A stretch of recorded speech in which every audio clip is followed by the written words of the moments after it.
جی وعدہ ہمارا جوان کو تھا جواد علی ہے. جواد علی اپڈیٹ کیجیے گا کہ کیا تفصیلات ہیں اور کتنے رہنماؤں کو گرفتار کر چکے ہیں اب تک.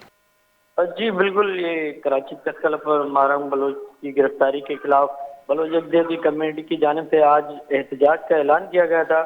بلوچ یکجہتی کمیٹی کے احتجاج سے تھوڑی دیر قبل ہی پولیس نے 144 نافذ کر کے ہر قسم کے جلسے جلوس اور احتجاجی مظاہروں پر پابندی لگا دی تھی، اور اس سے پہلے 144 نافذ نہیں تھا، اور پولیس کی بھاری نفری نے وہاں پر تعینات کر دی تھی.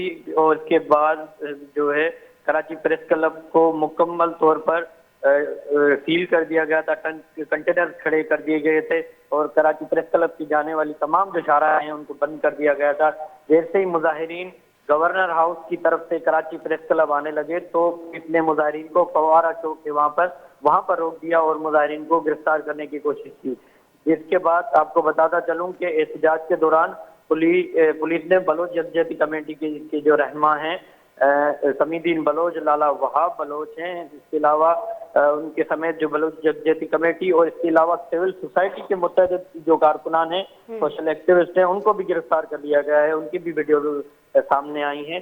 اس کے علاوہ مظاہرین نے ہاتھوں میں مہرنگ بلوچ کی تصاویر اٹھا رکھی تھی، اور سمیع الدین بلوچ کی جیسے ہی گرفتاری ہوئی ہے اس کے بعد پولیس نے مظاہرین کو منتشر کر دیا ہے اور اس وقت جو ہے احتجاج ختم ہو چکا ہے. جی بعد میں نتوار میں محمد علی کنگا جواد علی کیا یہ وشگن کے بلوچ یکجہتی کمیٹی مچیا چیزیں ساتھ پیسر کراچیا 104 نافذ کنک بتا ہزار شانی ہوار مردم دستگیر کنک بتا.